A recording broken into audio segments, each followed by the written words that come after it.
시청자 여러분, 새해 복 많이 받으세요. 여러분, 설 연휴 잘 보내셨나요? 설날에 받은 세뱃돈과 용돈, 투자에 조금 보태셨나요? 워렌 버핏이 말하길 가장 좋은 투자 대상은 바로 자기 자신이라고 합니다. 여러분들 2025년에는 자신에게 투자하는 한 해 되시길, 지식과 경험에 투자하셔서 더 큰 성과를 이루시길 기원하겠습니다. 그렇다면 오늘 여러분들을 성투로 이끌어줄 오늘의 코인의 소중한 아침 시간, 투자하실 준비 되셨겠죠? 크립토벨 바로 올려보겠습니다. 간밤에 마감한 미증시 상황부터 확인합니다. 미증시 3대 지수 모두 상승세로 마감했습니다. 다우지수 0.25% 상승, S&P 500 지수 0.5% 상승했고 S&P 500 지수 내 80%의 종목이 모두 상승세로 마감했습니다. 또 나스닥 지수도 0.25% 상승폭 그리면서 미증시 어제 좋은 흐름 보였습니다. 한 주간의 크립토 이슈 모아보도록 하겠습니다. 첫 번째 헤드라인 만나보실까요? 첫 번째 헤드라인입니다. 예상대로 미 연준이 기준금리를 동결했습니다. 지난해 9월에 첫 금리 인하를 시도한 이후에 3연속 인하 이후 나온 첫 동결인데요. 트럼프 대통령의 압박에도 불구하고 연준 의장 파월 의장은 연준의 통화 정책의 독립성을 지켜나가겠다는 입장을 확고하게 했습니다. 다만 월가에서는 오는 5월에서 6월 사이에 추가적인 금리 인하가 있을 것이라는 관측을 내놨습니다. 두 번째 헤드라인 확인하겠습니다. 리플랩스가 뉴욕주와 텍사스주에서 송금 라이센스를 확보했습니다. 이로써 관할 50개의 관할권에서 송금 라이센스를 획득하면서 리플 스테이블 코인인 RLUSD의 사용량이 확대되고 또 블록체인 리플레저의 활용도 상승 효과를 기대할 수 있겠는데요. 글로벌 송금 시장에서 리플의 영향력이 확대될 것으로 풀이됩니다. 마지막 헤드라인 보겠습니다. 트럼프 대통령 취임 이후에 암호화폐 행정 명령들이 많이 나오고 있습니다. 이와 관련해서 기관 투자자들의 관심이 커져서 19억 달러 정도의 자금이 유입이 됐는데요. 이와 같은 배경에는 암호화폐를 전략적 준비자산으로 채택하려는 행정명령의 영향이 큰 것으로 풀이됩니다. 알트코인 중에서는 이더리움이 가장 큰 유입량을 기록했다고 합니다. 이렇게 해서 세 가지 헤드라인 만나봤습니다. 여러분들 더 자세한 소식이 궁금하신 분들은요. 아래 하단에 나가는 QR코드 스캔하셔서 자세한 내용 확인하시기 바랍니다. 마지막으로 코인 시세 확인해 보겠습니다. 딥시크의 영향력이 완화되면서 우리 시장은 대부분 빨간불 켜는 모양새입니다. 비트코인은 간밤에 10만 6천 달러 선을 회복하기도 했는데요. 이 시각 기준으로 1%대의 상승률을 보이고 있습니다. 또 이더리움과 솔라나, 리플까지 모두 상승 흐름 보이고 있습니다. 이렇게 해서 코인 시세 알아봤고요. 저는 잠시 후에 돌아오도록 하겠습니다. 오늘의 코인 얼쑤!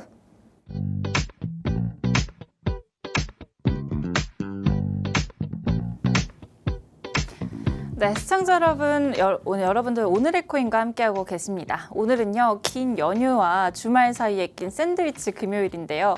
오늘 같은 날은 정말 도파민을 찾아서라도 즐거움을 채우고 싶죠. 하지만 저희 오늘의 코인에서는 여러분들의 건강을 생각해서 도파민 대신에 비타민 같은 건강한 정보를 잔뜩 준비했습니다. 그렇다면 여러분께 항상 긍정적이고 실질적인 시각을 전달해 주시는 비타퍼즈님 모셔볼게요. 퍼즈님 새해 복 많이 받으세요. 네, 여러분 새해 복 많이 받으세요. 네, 오늘도 도움되는 자료를 많이 가져왔습니다. 오늘은 특히나 좀 비트코인 관련해서 제가 좀 중요한 얘기를 하려고 하니까 오늘 영상을 좀 보시고 앞으로의 방향성을 잡는 데 꼭 도움이 되었으면 좋겠습니다. 네, 오늘 어떤 이야기 나눠볼까요, 퍼즈님? 네, 원래 사실 똑같이 했던 얘기예요. 사실 똑같이 했던 얘기인데 네. 근데 이제 제가 그거를 느꼈어요. 뭐냐면 똑같은 얘기를 반복해야 된다는 거를 요새 너무나 많이 느끼고 있어요. 어떤 점에서 그렇게 느끼셨어요? 그러니까 저는 예전에 한 얘기인데 계속 사람들이 물어보는 거에 대해서 물음표를 계속 띄웠었거든요. 그래서 옛날 거 네. 보시면 되지라고 생각을 하고, 왜냐면 제 거 채널에도 재생 목록을 해가지고 강의 이렇게 딱 깔끔하게 해놨거든요. 맞아요. 안 보고 물어보시는 거지라고 생각했는데 네. 근데 이제 새로 구독하시는 분들은 또 모를 수도 있고, 네, 그런 게 정리되어 있는지 모를 수도 있고, 그리고 중요한 얘기 같은 경우에는 반복해서 해야지 어쨌든 강조한 효과가 나는 거잖아요. 그래서 네. 오늘은 어떤 얘기를 하려고 하냐면 비트코인은 왜 달러랑 반대로 가는가에 대해서 얘기를 좀 하고, 최근 들어서는 비트코인이랑 달러가 같이 갔었거든요. 그 관련해서 좀 말씀드리고, 달러가 지금 추세가 좀 꺾이고 있는데 그게 왜 비트코인에게 호재며 앞으로 어떤 식으로 진행될 가능성이 높은지에 대해서 한번 간략하게 정리를 좀 해드리려고 합니다. 사실 다 아는 내용이죠? 저 많이 퍼즈님께 배웠던 내용인 것 같아요. 근데 최근에는 좀 흐름이 깨졌다고 말씀하셔서 그 부분은 되게 궁금해요. 좋습니다. 그러면 오늘 한번 같이 볼 건데 이건 제가 사실 요 팍스경제TV에서만 한 3-4번은 다뤘던 내용인데 네. 그래도 다시 한번 얘기를 한번 다뤄보도록 하겠습니다. 자, 비트코인에는 블록을 생성하잖아요. 이제 블록을 생성하는데 블록에다가 이제 메모를 적을 수가 있어요. 네. 적을 수가 있는데 근데 이제 제네시스 블록이라고 하는 게 뭐냐면 처음에 생성됐던 블록을 말하는 겁니다. 그래서 처음에 생성됐던 블록에 메모가 적혀져 있어요. 그럼 이 메모는 사토시가 적은 메모예요. 처음 네. 만들어진 블록이니까 다른 사람은 적을 수가 없겠죠. 네, 그러네요. 네, 사토시가 이제 적은 블록이고 그다음에 이것이야말로 유일하게 사토시의 제대로 된 의도, 변하지 않는 의도라고 볼 수 있는 게 백서만 해도 다른 백서가 변형될 수 있잖아요. 아니, 뭐 물론 네. 뭐 변형되지 않을 가능성이 높긴 한데 네. 근데 이제 누가 변형된 백서를 막 퍼뜨려.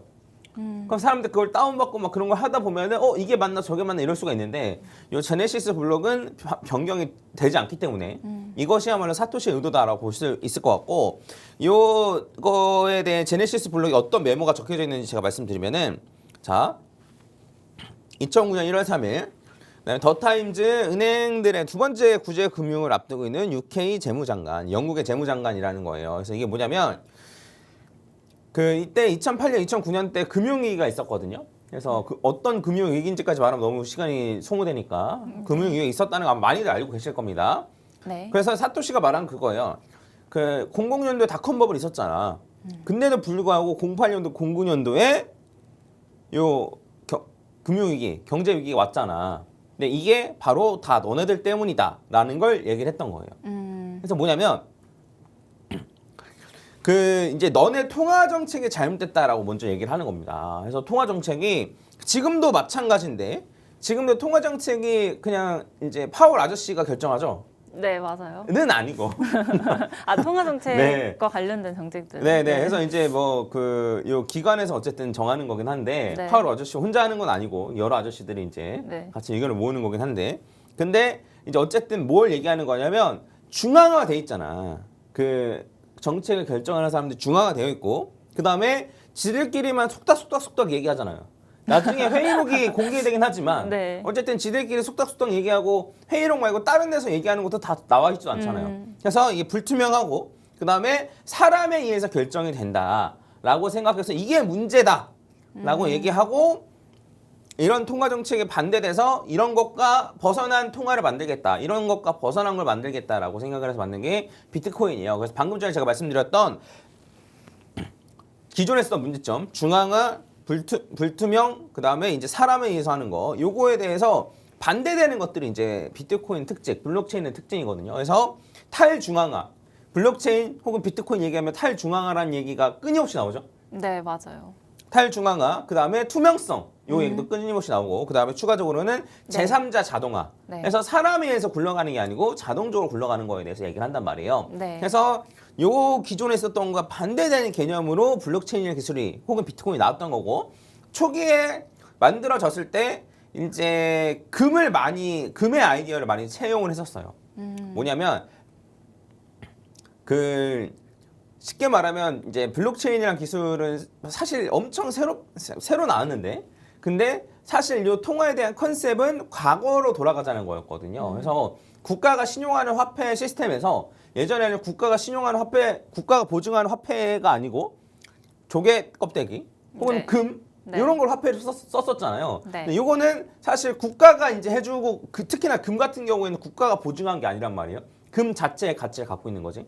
그래서 요 과거의 요 금 형태로 회귀하자라는 생각으로 가지고 이제 만들었고 그래서 그 비트코인을 요 얻는 거를 채굴이라고 표현하고 마이닝이라고 표현하거든요. 그 다음에 가면 갈수록 그 채굴량이 줄어들고 이거 반감기라고 얘기하죠. 이런 게 전부 다 금에서 나온 거예요. 금에서 이 아이디어를 채용한 거예요. 그래서 비트코인을 만드는데 비용이 들어가게끔 하고 금 채굴하는데 우리 비용 들어가죠. 네. 그렇죠? 예, 그리고 가면 갈수록 금 채굴량이 줄어들죠. 네. 이런 것까지 해가지고 이렇게 비슷한 특성을 만들면 결국에는 이 가치가 계속 유지되거나 올라가겠다라고 생각을 하고 어쨌든 사토시가 만든 거다. 라고 볼 수 있어요. 그래서 다시 이제 돌아오면 결과적으로는 달러에 반대돼서 정확히는 달러보다는 기존의 통화 체계에서 반대돼서 원화도 마찬가지고 달러도 마찬가지고 뭐 다른 거 다 마찬가지입니다. 그래서 기존에 썼던 통화 체계에 대해서 반대로 만들었었거든요. 네. 그래서 요 반대로 만들긴 했었는데 그동안은 반대로 만들기만 하고 만들기만 하면 다 되나요? 그건 아니잖아요. 그렇죠? 네. 다 되지 않는데 근데 이제 어쨌든 요거 자체가 그 달러와 반대되는 요걸 반대되는 걸로 만들었다라고 한다면 이제 요 인정받기 위해서는 여러 가지가 필요한데 네. 첫 번째로는 어디에 가서든 전 세계 어디든 다 현금화할 수 있어야 되고 아, 네. 네, 그다음에 두 번째는 복사 붙여넣기가 되면 안 되고 뭐 이런 게 있는데 복사 붙여넣기가 되지 않는 거는 어쨌든 블록체인 기술로 해결한 거고 네. 그다음에 어디서든 현금화 가능한 건 2017년도를 기점으로 그 전 세계 거래소가 쫙 깔리면서 어느 네. 나라에서든 현금화가 가능하게끔 되었습니다. 네, 이렇게 된 거예요. 네. 그래서 2017년도부터 보면은 제가 이제 준비를 좀 했는데 2017년도부터는 그 달러랑 반대돼서 만들었다 그랬잖아요. 네. 그래서 비트코인이랑 달러랑 반대 방향으로 가기 시작합니다. 그래서 이거 같은 경우에는 2023년만 가지고 왔는데 보시면은 위에가 비트코인이고 아래가 이제 달러 인덱스예요. 해서 네. 달러 인덱스를 고점 저점 연결해 가지고 이제 이렇게 방향을 그릴 수 있잖아요. 그래서 달러 인덱스는 한 번 방향이 정해지면 그 방향으로 쭉 가는 추세가 그 성질이 있어요.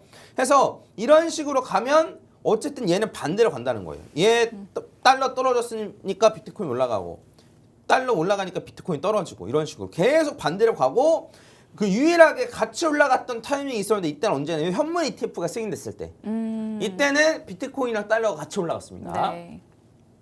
그리고 보시면 아시겠지만 올라가고 떨어지고 떨어지고 올라가고 이런 식으로 방향은 반대로 간다. 물론 비트코인이 변동성이 워낙 크기 때문에 얘네 달러는 이렇게 일방향으로 쭉 내려가지만 비트코인은 왔다 갔다 하면서 결국에는 올라가는 이런 모양. 그래서 달러처럼 이제 추세가 이렇게 한 번 잡히면 쭉 가는 이런 정도는 아니에요. 근데 어쨌든 처음과 끝을 연결하면은 비트코인이나 달러는 반대로 간다. 이런 현상이 두드러졌습니다. 네. 근데 최근에는 좀 이런 현상이 바뀌었다고 아까 말씀해 주셨잖아요. 네, 맞아요. 네. 그래서 저도 그거 갖고 왔는데 그래서 최근 들어 보면 이게 뭐냐면 얘가 달러 인덱스가 쭉 올라가는데 비트코인도 쭉 올라갔죠. 네. 네, 그리고 같이 올랐네요. 네, 맞아요. 근데 이제 가장 최근엔 또 반대로 가요. 달러가 떨어지기 시작하니까 비트코인 또 올라가기 시작하죠. 다시 올랐어요. 네. 네. 그래서 이제 다시 반대로 가기 시작하는데 요 같이 올라가는 타이밍이 뭐였냐면 트럼프가 당선 되거나 아니면 당선되기 직전에 거의 확률이 높았을 때부터 네. 비트코인이랑 달러랑 같이 올라가기 시작을 했습니다. 그래서 요거에 대한 해석은 두 가지로 해볼 수가 있는데 첫 번째는 뭐냐면 허니문 효과? 네, 뭐 그쵸? 그거라고 볼 수 있는데 어쨌든 트럼프가 되니까 비트코인 입장에서 무조건 좋은 거예요. 코인 업계 입장에서 무조건 좋은 거예요. 네. 그래서 어쨌든 비트코인 입장에서는 쭉 올라가고 그다음에 달러 입장에서 좋다기보다는 달러 말고 나머지 달러 인덱스는 사실 상대값이거든요. 그 나머지 6개 기축통화국의 이제 통화에 비교해서 얼마나 이렇게 상대적으로 그 가치가 높냐 낮냐를 따지는 건데 네. 트럼프가 됨으로 인해서 이제 미국 말고 나머지 국가들은 좀 위기?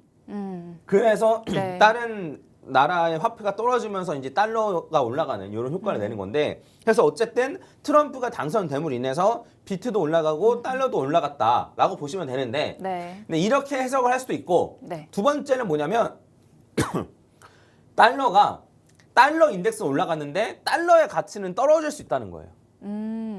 왜죠, 버즈님?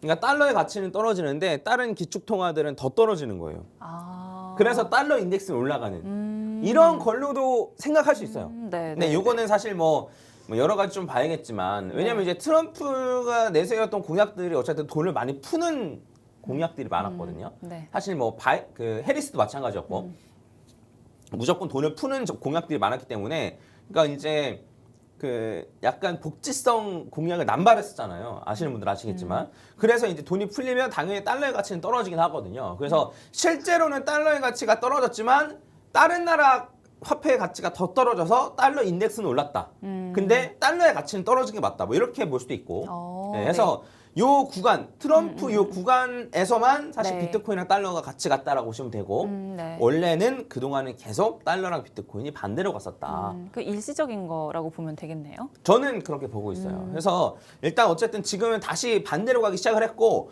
그 최근에 이제 차트를 보시면은 이제 달러 인덱스 같은 경우에는 요 추세선이 중요했는데 이 추세선이 꺾이고 나서 계속 아래로 떨어지고 있죠. 네. 그래서 이렇게 쭉쭉쭉쭉 떨어지면 비트코인은 추가적으로 계속 올라갈 가능성이 높다라는 점을 좀 염두에 두셨으면 좋겠습니다. 그래서 달러랑 비트코인을 조금 비교해봤고 그럼 이제 저희가 궁금할 수도 있는 게 뭐냐면 아까 비트코인의 금의 이런 컨셉을 채용했다 그랬잖아요. 네. 그래서 비트코인이랑 금을 비교하면 어떤가? 예요. 그래서 이제 보시면은 위에가 비트코인, 아래가 금인데 금이 떨어질 때는 비트코인도 같이 떨어지고 그 다음에 금 올라갈 때 비트코인도 같이 올라가고. 오르고. 네. 네. 해서 큰 추세로 보면 이게 하나가 이제 그 일주인데 네. 주봉인데 큰 추세로 보면 비트코인이랑 금이랑 거의 비슷하게 움직인다라고 보시면 되고 요거 같은 경우는 완전 큰 사이클 관련을 살펴보는 건데 네. 여기 2018년도에 있는 하락 같은 경우에도 금 네. 떨어질 때 비트코인 같이 떨어지고 그 다음에 올라갈 때 같이 쭉 올라가고 그 다음에 여기 떨어질 때 같이 떨어지고 그 다음에 올라갈 때 쭉 올라가고 그래서 큰 추세로 보면 비트코인이랑 금이 거의 같이 올라간다 라고 볼 수 있어요. 근데 이제 사실 이렇게만 보면은 이거 비슷하게 보일 수도 있는데 아닐 수도 있잖아 라고 생각할 수 있잖아요. 그냥 끼워 맞추기일 수도 있잖아 라고 생각할 수도 있으니까. 아, 네. 그런 분들한테는 어떻게 말씀해 주실 건가요? 그래서 제가 이제 상관계수를 관련해 가지고 이제 이걸로 설명드릴 건데 네. 챗 GPT랑 저랑 친해서 맞아요.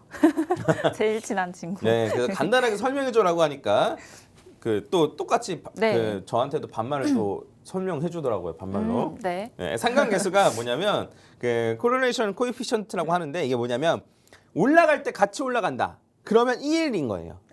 네. 네. 근데 올라갈 때 반대로 떨어진다. 이러면 마이너스 1이에요. 그래서 이 마이너스가 1. 그러니까 1은 완벽하게 똑같이 움직이는 거. 그러니까 네. 올라가는 정도가 똑같은 건 아니고 방향 네. 말하는 거예요. 네. 그리고 0은 상관관계 없고 마이너스 1은 올라가면 떨어지고 요건 반대로 거예요. 가는. 네. 그래서 요걸 가지고 요 CC가 아래에 있는 CC가 상관계수인데 여기에 있는 얘가 이제 1이고 여기가 0이고 요 아래가 마이너스 1이에요. 그래서 보시면은 얘는 이제 골드랑 비트코인을 비교한 건데 여기가 2015년인데 2015년을 기점으로는 여기를 빼놓고는 거의 0 위에 있죠. 네. 네, 여기 위에 위치해 있으면은 무슨 얘기냐면 금이랑 비트코인이랑 거의 비슷하게 간다라는 거예요. 그래서 이걸 가지고 제가 캡처해서 얘 그대로 물어보면 대답해 줍니다. 신기하죠? 그래서 네. 16년 이후로 유사하다고 볼 수 있을까라고 하니까 이제 요 챗 GPT가 분석하기로는 차트를 보면은 상당히 높은 편이므로 특히 최근 2023년도 이후에는 금과 비트코인의 상관관계가 강하게 형성돼 있다 볼 수 있습니다.라고 챗 GPT가 인증을 해줬습니다. 네. 저한테 거의- 따지지 마시고 네, 따지시면 되고. 근데 이거 말고 이제 추가적으로 달러 인덱스 같은 경우인데 달러 인덱스 같은 경우에도 보시면은 2017년도 요 때를 기준으로 보면은 요 위로 올라와 있는 게 가면 갈수록 점점 줄어들어요. 해서 요 네. 아래쪽에 있는 걸 보면은 달러 인덱스랑 비트코인이랑 반대로 간다는 뜻이거든요. 네. 근데 최근 들어서 조금 올라왔죠. 그러네요. 이게 트럼프 네. 당선된 이후. 네. 요때예요. 그래서 이제 이거 관련해 가지고도 똑같이 물어봤습니다. 그래서 얘한테 이제 물어보니까 미국의 달러 인덱스와 비트코인의 상관계에서는 최근에 들어서는 2024년도 중반 이후 이게 이제 트럼프가 당선된 이후겠죠. 요때 이후로는 양의 상관관계로 증가했지만 과거에는 주로 음의 상관관계를 보였다. 이런 얘기는 뭐냐면 최근 들어서는 트럼프의 영향 때문에 비슷하게 가는 경향이 있지만 과거의 데이터를 봤을 때는 음의 상관관계 어쨌든 반대로 가는 경향을 보였다. 결국에 비트코인이랑 달러는 반대로 가는 흐름이 맞다라고 보면 될까요? 네, 해서 요렇게 좀 이해를 하시면 되고 물론 네. 과거에도 반대로 갔으니까 앞으로도 반대로 간다라는 거는 맞지 않을 수도 있어요. 근데 이제 제가 처음부터 얘기했던 게 뭐였냐면 자, 애초에 사토시가 이런 의도로 만들었다. 비트코인이 이런 의도로 만들어졌다를 했잖아요. 네. 그러니까 비트코인이 우리는 달러랑 반대로 달러의 체계랑 반대로 만든 거야 라고 얘기를 하고 그거를 계속 주장을 하면서 결국 그거에 맞춰서 가고 있었는데 17년도 정도를 기점으로 해서 달러랑 비트코인이 반대로 가기 시작해요. 그러면 누가 봐도 우연히 반대로 가는 게 아니고 의도한 대로 가고 있구나. 네, 사토시가 처음에 의도대로. 처음에 네. 만들어진 의도대로 갖고 있구나라고 생각을 할 수 있잖아요. 네. 네, 그래서 이러한 것들을 따져봤을 때는 우연히 반대로 가니까 앞으로도 우연히 반대로 갈 거예요가 아니고 반대로 가려고 만들었는데 그 의도대로 가고 있으니 앞으로도 반대로 갈 가능성이 높다라고 보는 게 맞다라는 거죠. 네, 이해가셨어요? 이해했어요, 버즈님. 네, 그래서 왜 비트코인이랑 달러랑 반대로 가는지에 대해서 좀 말씀을 드렸고, 예, 그리고 금이랑은 왜 비슷하게 가는지. 그래서 파월 아저씨가 그 최근에 얘기했던 게 뭐였냐면 너무 친숙하게 말하는 것 같아가지고 별로 안 친한데. 너무 자주 보다 보니까요. 네. 네. 이제 어쨌든 그 파월이 얘기했던 게 뭐냐면 그 비트코인이 달러랑 경쟁 가격이 될까요?라고 물어봤었는데 그게 지난달 FOMC 회의 맞아요. 이후였나? 저도 기억이 나요. 네. 금과 상관이 맞아요. 있다고 네, 이야기했죠. 비트코인은 달러랑은 약간 경쟁 관계가 아니야. 비트코인은 금과 경쟁 관계야라고 얘기했단 말이에요. 똑똑한 아저씨예요. 그래서 네. 물론 비트코인이랑 달러도 그 경쟁 관계이기도 해요. 그러니까 어쨌든 우리가 생각을 해봤을 때 네. 그 경쟁 관계로 하면은 얘가 올라가는데 얘가 떨어지고 얘가 떨어지면 얘가 올라가고 이러면 경쟁 관계로 볼 수도 있잖아요. 네, 맞아요. 근데 얘가 올라오면 같이 올라가고 떨어지면 같이 떨어지고 이래도 경쟁 관계라도 볼 수 있잖아요. 그래서 이건 보는 관점에 따라서는 좀 다른데 근데 어쨌든 파월이 이걸 정확하게 인지를 한 것 같습니다. 그래서 비트코인이 막 커진다고 해서 달러가 뭐 이렇게 안 좋거나 이런 게 절대 아니야. 예, 그리고 달러의 강함을 유지하면서 강함이라는 게 달러 인덱스가 높아지는 게 아니고 그 미국이 원하는 거는 달러 인덱스는 좀 낮춰. 달러의 가치는 떨어지지만 만만하게 보지 못하는 달러. 약간 이런 걸 가지기 원하거든요. 그러니까 전 세계 사람들이 달러를 막 쓰기를 원하지만 근데 어쨌든 만만하게 보진 않는. 갑자기 와가지고 유로화 와가지고 유로화가 달러를 이긴다. 혹은 위안화가 달러를 이긴다. 이런 생각을 가지지 못하게끔 예, 이런 거를 하면서 달러의 가치는 조금 낮아지게끔 하는 게 목표라서 그런 측면에서는 파월이 정확하게 이해하고 있다고 볼 수 있을 것 같고 그래서 제가 달러 인덱스에 관해서 자주 말씀드리는 게 바로 이 이유 때문이다라고 좀 이해를 하시면 될 것 같아요. 그래서 앞으로도 달러 인덱스의 방향에 대해서 주의 깊게 보셔야 될 필요가 있고 최근에 들어서는 달러 인덱스가 올라가는데 다행히도 비트코인이 같이 올라갔는데 네. 근데 어쨌든 지금 달러 인덱스가 떨어지니까 같이 떨어질까? 그게 아니라는 거죠. 달러 인덱스가 떨어지면서 비트코인 올라갈 가능성이 높다. 좀 이렇게 이해하시면 될 것 같습니다. 네. 다시 그래서 비트코인은 원래 흐름을 되찾을 수 있을 거라는 이야기를 해주셨고요. 관련해서 비트코인 차트는 잠시 후 후토크 시간에 또 요청드려 보도록 하겠습니다. 다가오는 지표로는 소비 지출 물가 지수가 예정되어 있고요. 저희는 다음 이 시간에 또 찾아오도록 하겠습니다. 본 방송에서 제공해 드리는 정보는 투자 판단을 위한 조언일 뿐 해당 종목의 가치 또는 상승과 하락을 보장하지는 않는다는 점 참고 부탁드리겠습니다. 그럼 오늘도 오늘의 코인과 함께 즐거운 하루 출발하시기 바라겠습니다. 시청해주신 여러분 고맙습니다.